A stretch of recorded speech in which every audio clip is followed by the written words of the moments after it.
একদিন এক রাজা তার উজিরকে নিয়ে শিকারে বের হল। শিকার করতে গিয়ে হঠাৎ রাজার আঙুল কেটে গেল। রাজার প্রচণ্ড ব্যথা হতে লাগল।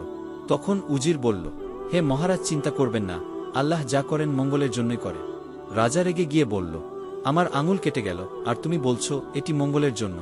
রাগের বশে রাজা উজিরকে কারাগারে পাঠিয়ে দিল। কয়েকদিন পর রাজা আবার শিকারে বের হল। হঠাৎ কিছু মানুষ তাকে ধরে নিয়ে গেল। তারা এক গোপন ধর্মের অনুসারী ছিল এবং প্রতি বছর একজন মানুষকে কুরবানি দিত। রাজাকে তারা কুরবানি দিতে প্রস্তুত হল, কিন্তু ঠিক তখনই তারা দেখল রাজার আঙুল কাটা। তারা বিশ্বাস করত অপূর্ণ দেহের কাউকে কুরবানি দেওয়া যায় না, তাই তারা রাজাকে ছেড়ে দিল। রাজা ফিরে এসে দ্রুত উজিরকে মুক্ত করলেন এবং বললেন, তুমি সত্যিই ঠিক বলেছিলে, আল্লাহ যা করেন মঙ্গলের জন্যই করে। আমার জীবন বাঁচানোর জন্যই হয়তো আমার আঙুল কেটেছিল, কিন্তু আমি তোমাকে অন্যায়ভাবে কারাগারে পাঠিয়েছি, আমাকে ক্ষমা করো। উজির হেসে বলল, মহারাজ, এতে চিন্তার কিছু নেই। আমি কারাগারে না থাকলে আপনাকে শিকারে সঙ্গ দিতাম, আর তখন হয়তো তারা আমাকে কুরবানি দিয়ে দিত। তাই আল্লাহ যা করেন মঙ্গলের জন্যই করে।